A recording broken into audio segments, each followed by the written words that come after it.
All right. YouTube. Season 7 Mundo. Or Mundo. 30 seconds until minions spawn. Versus Nausus. Interesting. How high do you think you'll climb in Korea? Pretty high. Hopefully. Hopefully I'll make at least Diamond 1. That's what I'm hoping to at least hit Diamond 1. If I go higher than that, sweet. But I'm gonna be grinding. I'm talking like Monday through Sunday, fucking hitting the streets. Only taking breaks to eat and to like work out. It'll be fun. We got the Mundo starting Q. That's all standard. Nothing new. Heckram with some cheese. He's like never doing anything useful there. Kind of lame. Triple stab. I forget what elo you're at. I think you're silver gold.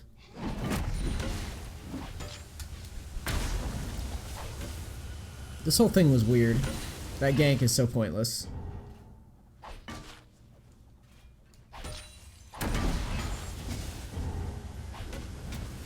Going for the level 2.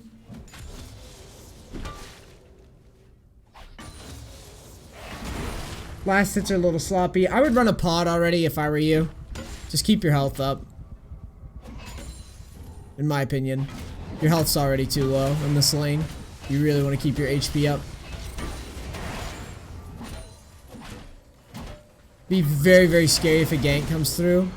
Good trade there. Really good pressure. I like that. That was really well done.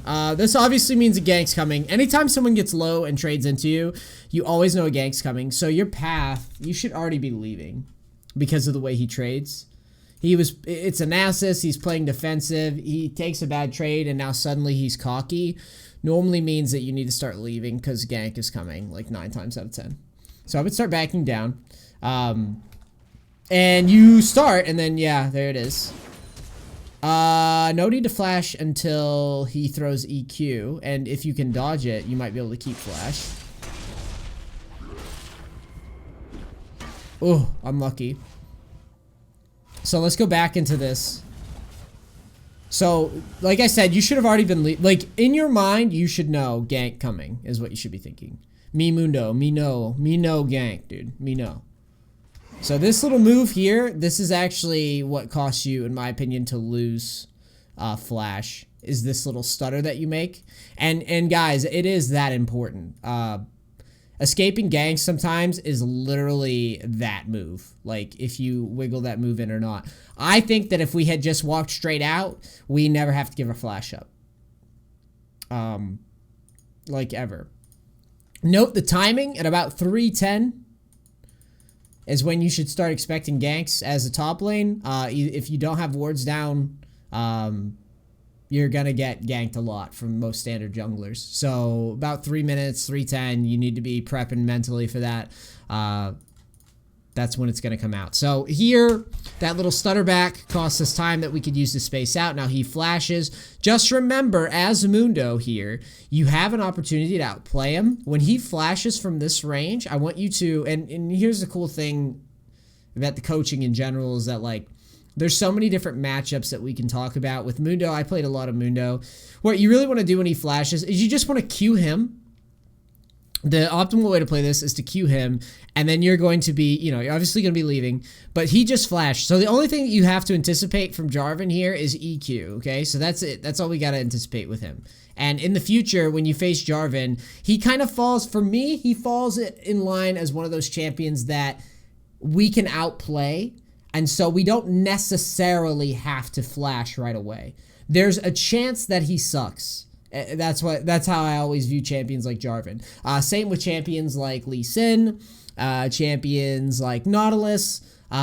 There's a chance that we can outplay these types of ganks, okay? And that's how we can open up to really outplay. If we're able to dodge EQ, we don't have to flash. We keep flash. If we Q for the slow and then he EQs and we dodge it and we manage to wiggle our way out without flashing, that's pretty big. Or, and the other thing that you got to remember, can you say I flashed because I thought he was in combo on me? but it was a bit bad. It's not a big deal. It's not a big deal that you flashed, honestly. It's not the worst thing in the world that you flashed. What I'm saying is that I want you realizing, I want you programming in your brain to say, this guy is, you know, pre-6, I can exploit him. Same with a Mumu, right? That's another perfect example of a jungler. There's certain junglers that you don't have to immediately panic. Okay, yeah, Vi as well. So there's some junglers that we can reliably punk, essentially. So if we Q him, get the slow, he's gonna have to EQ. All right. If he completely, let's say that he whiffs and just flies past us, sweet, we get his flash and then we survive the gank. The other reason that I like to hold flash in spots like this is because you have the wiggle room. He doesn't have ignite. He has red buff, which the dot isn't that significant, really. It's the slow that we're more concerned about. But the reason why I say hold flash is that in some cases, we're going to have to back no matter what happens here. Okay. Either we flash and we back and teleport, or we dodge it, then flash at the last second, we back and teleport. But basically what I'm saying is, if he EQs to us, we drive him to turret, and we last second flash with a good Q, or whatever, there's a chance we can outplay the guy under the turret. And that's kind of how I view skill shot jungle ganks in general, is that I think that, you know, there's a chance that we can punk them sometimes. Nausus obviously isn't following up, so it's basically you versus him. And that's why I went into the weeds on that, is because it's just him. The other thing here is, notice when he EQs, okay, same concept. All you have to do is step up. Most important thing with Jarvan is dodging the skill shot primarily, and if he EQs here, he's going to be in turret range. So what you could elect to do in this spot is you could have stepped up, Q down into him, and then turn W on, and turn your, you know, auto attack and then E, and you could probably make a trade there if you want, because he's, you know, he's on turret without flash. I want you to notice. See that?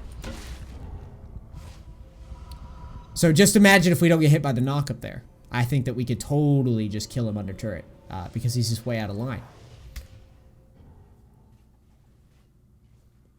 So I know I went into the weeds a little heavy on that, but I just wanted to talk about ganks in general and that type of matchup.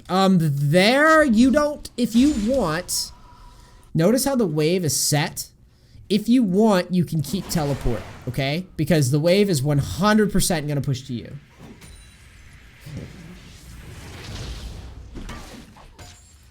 All right, so you don't have to TP there if you don't want to, but I don't mind it because you're missing less farm, and I think that's more important in solo queue. Keeping up with XP. Your Hecarim gets fed. You're making some good trades.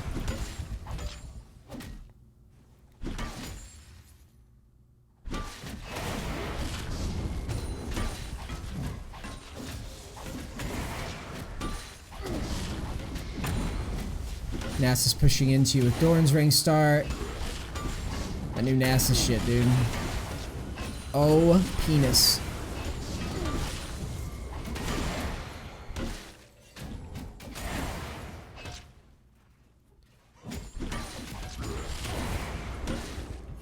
I don't know if you could afford it, but if you could and you didn't buy pots, you're obviously wrong. You want some. This, by the way, the new NASA shit, season 7. Whether they go AP flat or they go for like a Zerot push power or whatever, whatever they do, you really do want some sustain in these lanes to survive them. You can definitely beat it later because his Q isn't going to be that stacked because he's doing a lot of E-shoving. But just future reference, when you are facing Nausus, you really want to go heavy on the pots if you can.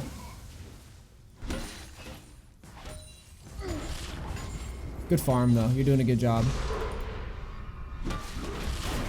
I like the pressure you're putting on this guy and trading, that's really good. I don't know why you stopped. You can definitely keep poking at it a little bit longer as long as your regen's running. Oh, you got baited by that hard. Okay, that Leblanc actually shit on you. This is new Leblanc for the season 7 people. LB's gonna come out of the bush here. She's not in the bush. Like, we just saw her mid, first of all. She can't be in the bush, even with teleport. She can't be here. She can't, there's no way with her kit that we don't know that she's there. So we kind of get punked. Just so you guys all know how new LeBlanc works. The big thing to remember here is that I forget how long the cooldown is, but basically pretty long global cooldown. Leblanc can send a clone anywhere on the map to manipulate your positioning, bait you, force you to disengage away from chasing, just all sorts of shit that she can do with the clone. And, well, now you know. In general, around this stage, it's so easy. It literally will beat you because you don't know what it does. And then after this talk, you'll never fall for it again. So just remember that at level 6, just like with a TF, there's a chance that Leblanc is going to try to juke you with this global. Except in the instance of TF, like TF's actually threatening. A LeBlanc global doesn't do anything. Yo, Mundo's dabbing, dude. Hey, that's what that shit is. That's a Mundo dab, dude. Yo, that is a Mundo dab. I didn't know it. I didn't notice, but it is, dude. Look at him just fucking, That's what it is. Wow, dude. Aren't you glad you paid money for this lesson to get this fucking Mundo dab, dude? Hey. Alright, anyways. But yeah, like, unlike a TF gank, okay, LeBlanc really doesn't do anything. And the only time that we fall for it is if we don't know what it does.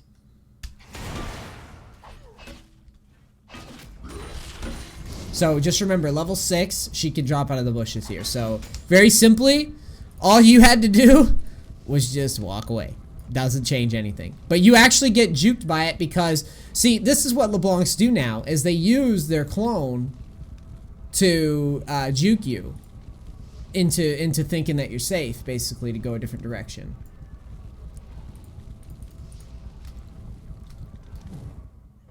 So that's why we get punked there. We get punked so hard because of that. Really unlucky.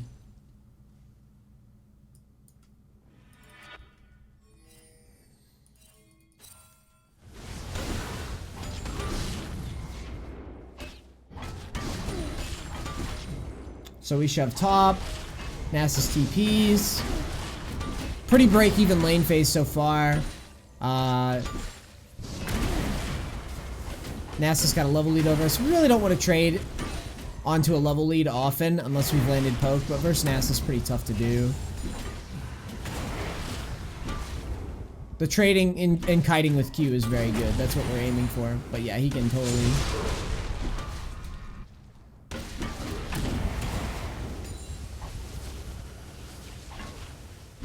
Okay, this reaction, again, this is just map awareness issues. Here, that little, notice how you did the little down and up shit that you've been doing? Again, same thing as before. This is what gets us caught by this gank. If we had just left right away, he might have had to flash. We could ult, and we might even be able to just sustain through the gank and stand in the ult for a little bit. And then, you know, depending on how strong it is, we could choose to flash out or not. Because I want you to see how much damage he does. Oh, we're never gonna know. Because you flashed it right away. But he doesn't do that much damage. And if we had spaced out a little bit more, we might have been able to get his flash and then, like I said, ult and just sustain it. Because Nausus not going to have any follow-up there, basically.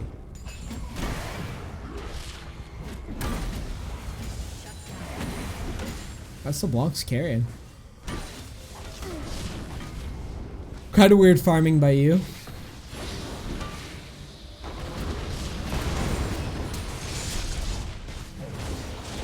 Really?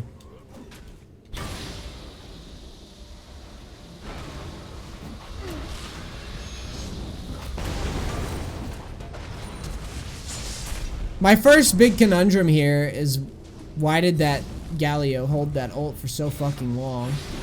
Waited so long. Yeah.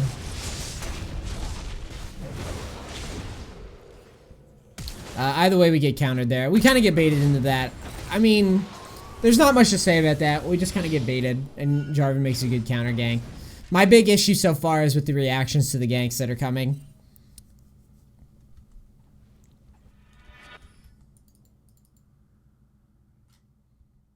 If we had a smoother reaction to the Jarvan gank, I think we would have been fine. We wouldn't have had to burn our flash. This is for my mids, by the way, that are watching this. Like, if you ever, like, you would tilt. Like, if I was the Mundo here and I was following you, I would tilt so fucking hard if I have to walk all the way to this position before you CC. So just fucking execute. If you're gonna make a gank, if you're gonna do it, don't be a gentle creature, dude. Just fucking go. As soon as you have the CC, just do it. Because what's gonna happen is, if you don't, you're gonna bait people into a bad spot.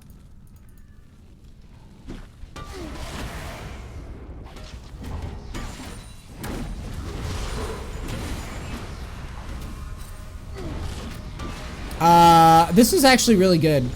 That's really good. The key with this, and I was just gonna tell you, and you did go back in on him eventually.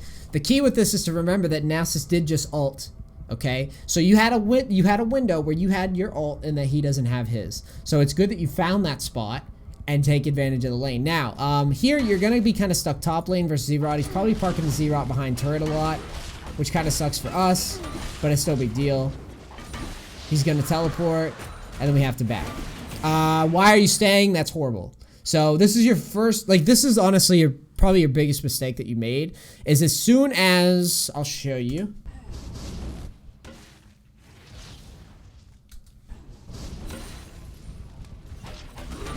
Right here, you needed to go right into this brush, back, and TP, because you know that Nausus has no choice but to TP here. He's going to have to TP.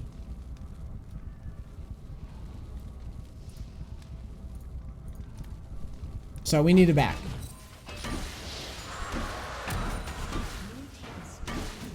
So I hate that we stayed here.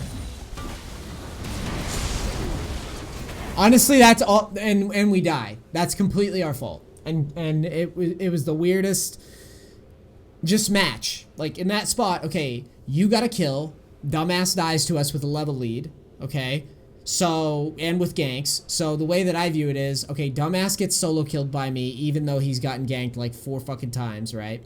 So now I just need to push the wave back and teleport forward, and I've basically brought the game within striking range, and now I can take charge of top lane.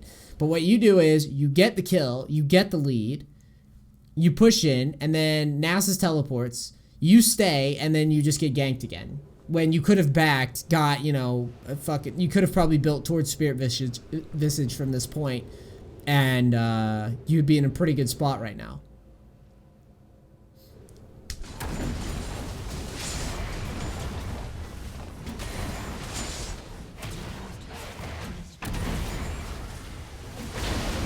So that was, like, honestly, that was your biggest mistake that you've made so far, dude.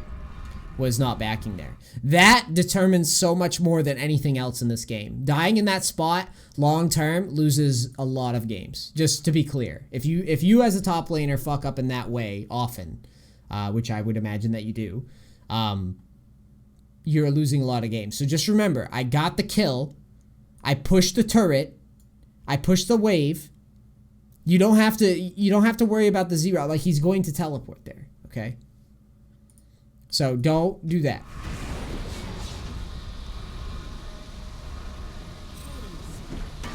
This is dive. Like 100% dive. No matter what happens. Good.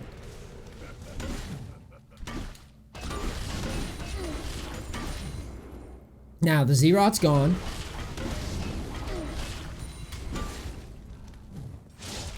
I don't know why you're not pushed up. You should be in this guy's ass. Why are we flashing? He can't kill us there. I hate that we flashed there. Gale Force, we'll put you on the list, buddy. We're coaching all day, baby. Coaching all fucking day, dude. I don't know why you're flashing. He can't do anything to you here. You're level 10, he's level 9. He's Jarvan with 1 item. We're not flashing here. We're gonna sit here in the fucking, we're gonna sit in the ult and keep our flash, and we're gonna wait until the ult runs out, and then, you know, if Nausus gets too close, then maybe we'll decide to flash. But you're just giving it away for no reason. It makes no sense.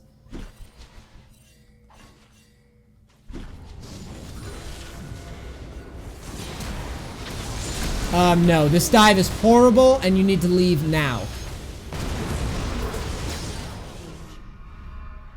You shouldn't even be I know that how do I know that dive is horrible before you do, right? Why are you, like, for me, if I'm playing Mundo, I am never going into that. I'm not even going near that. I would do this would be me, dude. I would be standing here just outside of turret range. This would be Nisi, dude. And I would go, nope. And I would go that way, dude. I wouldn't even get touched in that fight. I would go, nope. That's me, dude. That's me with little eyes, dude. With little eyes. Nope. No thanks. See you next Tuesday. So why do I know it's bad? I'll show you why I know it's bad. So you can make these considerations in your games, right? So we know in the future, like, what's a good dive, what's a bad dive. Alright. First things first. To our knowledge, Nausus has ult. Okay? We have no waves on the tower. So we are flat 2v3 diving. 2v3 diving. We have no one that's significantly fed leading this dive. You could make an argument that Hecarim's sort of fed, but even still, this is a hideous ult. This is a Nausus with ult, so he does great under tower. Okay? Jarvan is at, Jarvan's going to counter the dive. So the minute that you guys get under turret here, Jarvan is going to, and you got to plan these ahead. Jarvan is going to EQ, all right? So he's going to EQ forward, and at that point, no one's dying, okay? Next, what's going to happen to make sure that if you were still on the fence about this dive, no one's poked down too. That's the other thing. No one's poked.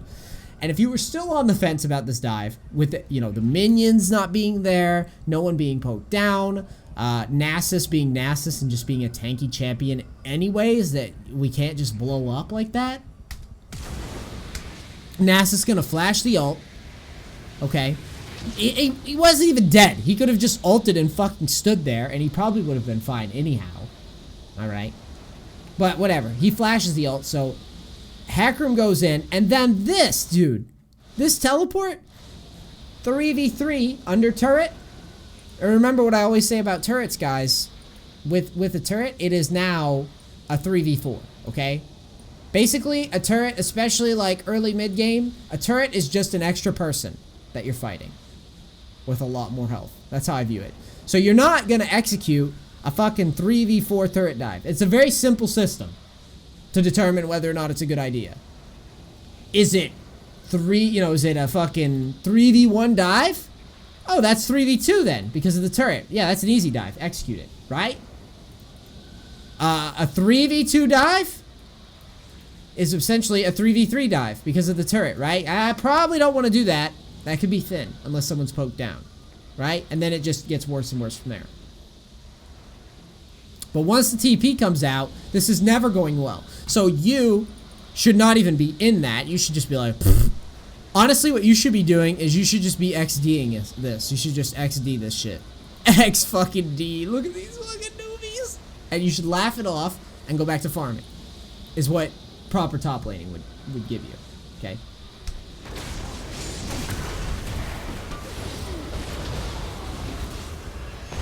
So you should not be going anywhere near this. That is nonsense, dude. That is radical nonsense.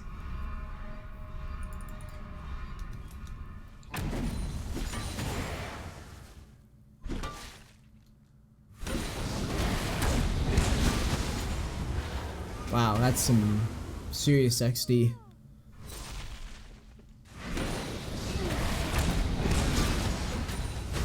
That was very unlucky. I mean, you literally get last ticked. Sucks. It's a good try. I mean, I liked how you turned on Leblanc right away. That was pretty good by you. You almost got the shutdown. You XD it off, dude. Just be like, wow, that's some funny solo queue meme right there. But as long as you're able to identify, like, okay, that's a bad dive and I should do nothing with that at all. Or if you're gonna do anything, it should be max range poking with Q. You don't even go near that because you just know it's shit. You should identify much quicker than your teammates. If you're able to make the distinction before your teammates do, that's good. Also, you're doing a very good job farming. That's a good habit.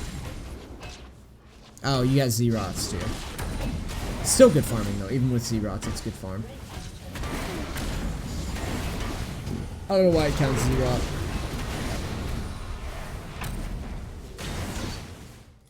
This is not worth it, in my opinion. This isn't worth it. Just farm.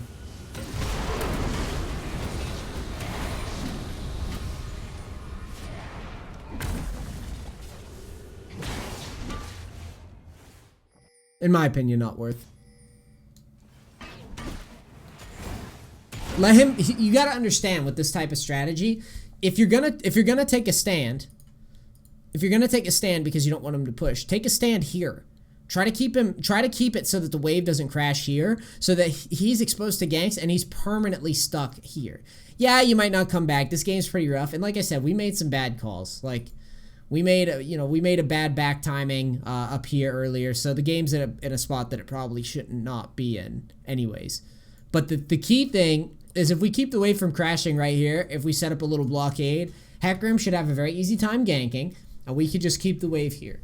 We're playing Mundo. We don't really hard carry games. It's more about playing stable top and just consistent climbing.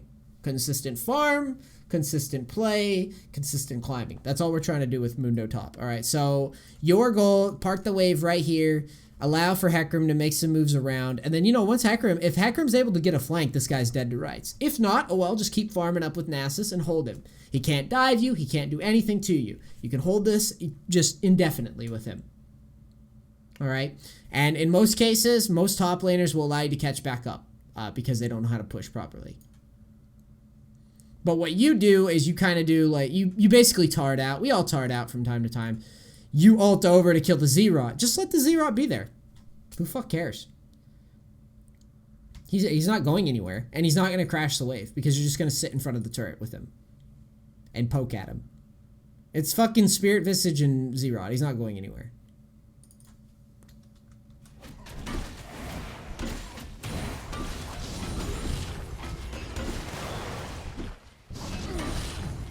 Definitely shove because he just backed.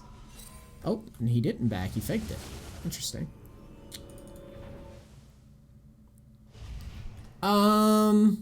Okay, backing there doesn't cause a wave to crash, so that's good. That's not that bad. And I would... If you want, you could just hold that there, by the way. If you'd like. We know that he's coming back to drop a Z-Rot. I don't know where you're going. I don't know where you're walking to.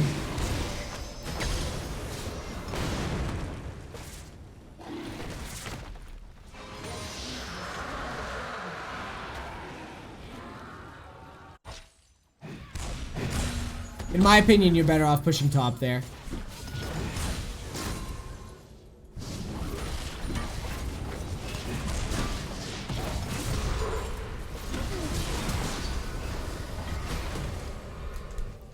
My question is, mechanically, I want you being a little snappier on this. This needed to be a flash, and you really, really, really want, in this situation, you really want to flash and kill the Leblanc. Your target should have been this guy for the shutdown, and then Jhin is free. Flash over Jhin and get LeBlanc, and then spin on Jhin. You kill them both here, easy money. To be honest, they're both like Jhin no mana, LeBlanc no escapes right now. You have a window where you could kill if you wanted, but you were kind of like hesitant on it, and I don't know why. Target selection was off.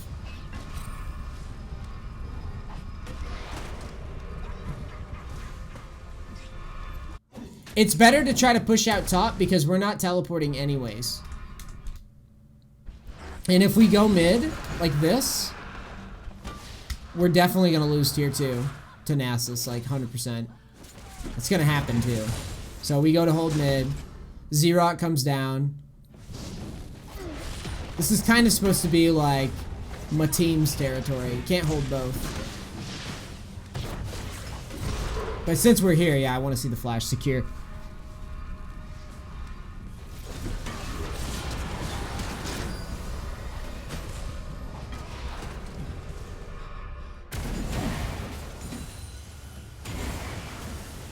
Look at that fucking turret, dude. Turret does stand, though. That's good. Nausus was a little slow to get back in the lane, though. I don't know what he was doing. Maybe he was debating on teleporting or something. We don't have ult, so you wanted to kite this fight a little bit greedier. You wanted to be a little bit greedier with your positioning. Notice how you kind of stayed in like you had ult.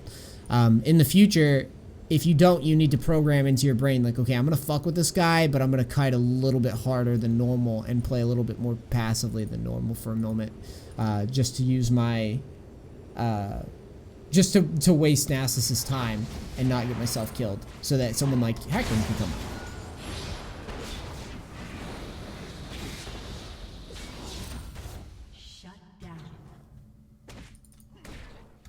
What took that Nausus so long to get in a position?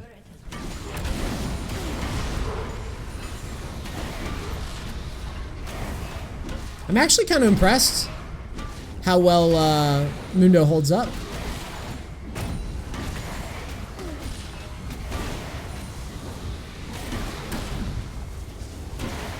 Or not.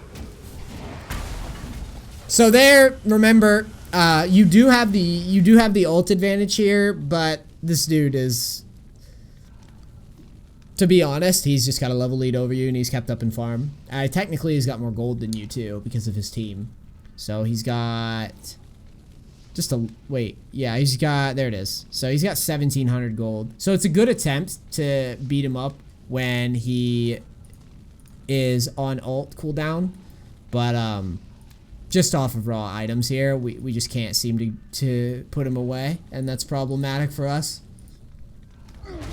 And this, honestly, my friend, this is the point where we no longer can basically we no longer win top alone, like at all. We can't even find a window here.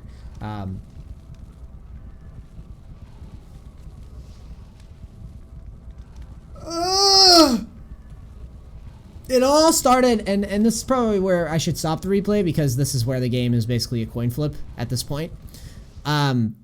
You are this, okay, you got camped, you farmed well. These are the things you did good, TFB. You got camped, you farmed well.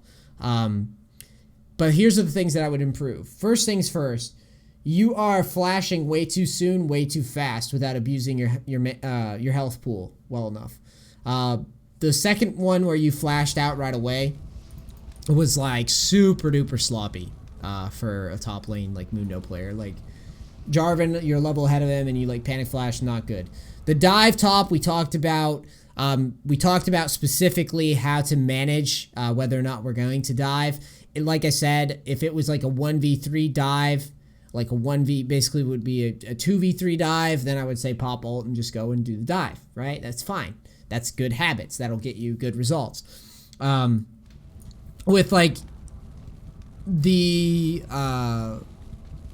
there was the ganks, the dive, and then lastly, the big thing that I think we screw up on a bit is that we have a tendency to kind of overplay without our ult from time to time. So don't fall into the habit. Like when you solo killed this Nausus, you solo killed him because you killed him when he doesn't have his ult. So just remember, it goes both ways. If he has a lead over you, yes, you can catch back up by exploiting his ult cooldowns, most cases, right? It's especially true in tank top matchups. If it's even and he has the gold lead over you, then we just can't do it. We got to hold out, wait for ganks, whatever. And this is why it's important that we don't fall behind. And when we solo killed this guy and we fucking stayed and we didn't back, that was our big error. That move was like the move that ruined our lane. To be clear, 100%. When you solo killed him on his ult cooldown, he had a lead, he was camped, you brought the game back into even striking range. Like I said, it's a striking range now. We can beat this guy now. Because all we have to do is back, teleport, and whittle him down for our next ult cooldown, manipulate his cooldowns, kite with Q, bait out his ult, then go in with our ult. We can win it. We can win that 1v1 very easily. But because we killed him, pushed in, didn't back, then we got dove. We basically just undid all of our work and we're back to square one, albeit even worse. And then from there, we're at the mercy of Mateen. Okay, so even with the camp, we could have won this very easily. This Nausus wasn't particularly impressive. He didn't, you know, he didn't do anything that impressive. Like, this is very, very easy matchup from here on out. But we just threw it by not backing. So, okay, I hope that helps you. Better ults, better decisions on diving, better back timings, and then some specifics on ganks. I hope that helps you, TFB. Thank you so much for submitting. I love you. YouTube, like, subscribe, all that bullshit. I'm out. Peace. Cracks, thank you so much.